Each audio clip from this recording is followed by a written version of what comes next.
The Joe Rogan Experience. That's very admirable, but I think for some people it represents bonding of the community. And well, you could have concerts and lectures and book clubs. But I think when they get together and they talk about all the values that Jesus proposed, if Jesus is the higher power, it gives them this sort of, again, moral scaffolding to live their life. Yes.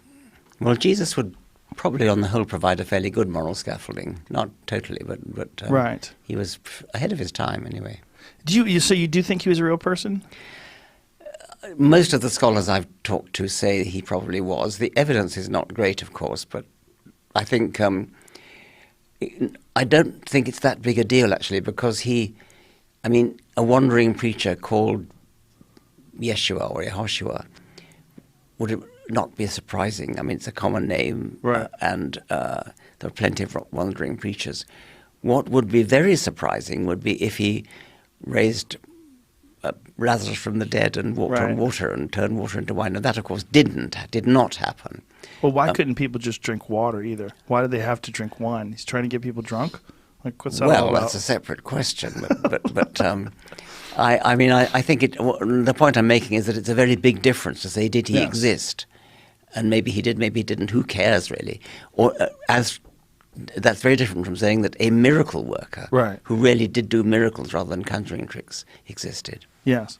What was you said that you wrote this, it's a beginner's guide, Outgrowing God. Well, it's for young people. I originally wanted to write a book for young children, and publishers didn't want to do that. So they kept pushing the age range up, and so it stabilized at about 15. But I think 14, the first chapter has been read by one 10-year-old of my acquaintance. He loved it. And I think, but really I'm hoping it'll be read by people of all ages. There's one thing that does happen to some people that are indoctrinated very young, that the experience is so negative to them that they rebel. And then they seek out other ways of thinking, and then you find them eventually abandoning the religion. There's a woman named Megan Phelps. Do you know who she is? I think I do. She's yes. Fred Phelps from the Westboro Baptist Church. She was his granddaughter, and amazing woman. Yes. And she wound up communicating with people through all things Twitter. Yes. And met her husband. So she rebelled against her father. Yes. Her grandfather. Yeah, she wound up leaving the church. And wound up realizing that she was trapped in some sort of a Christian cult, and a very hateful one. Yes. They're the God hates fags people. Exactly, right? I know. And the same was true of Nate Phelps, who was Fred Phelps' son. And he also escaped. He escaped on his 18th birthday. Wow. And became an atheist, and became, I think he's actually spoken at some of our conferences from time to time.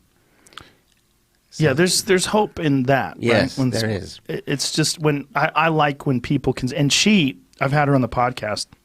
She's such a unique woman, and she's so kind, and she's so thoughtful and intelligent. It's hard to believe that she's only been out of this cult for a few years. I mean, Twitter's only been around for why wasn't she ruined by it? You're saying, right? Yes. Yeah. Why wasn't she ruined by it? And why she is so intelligent?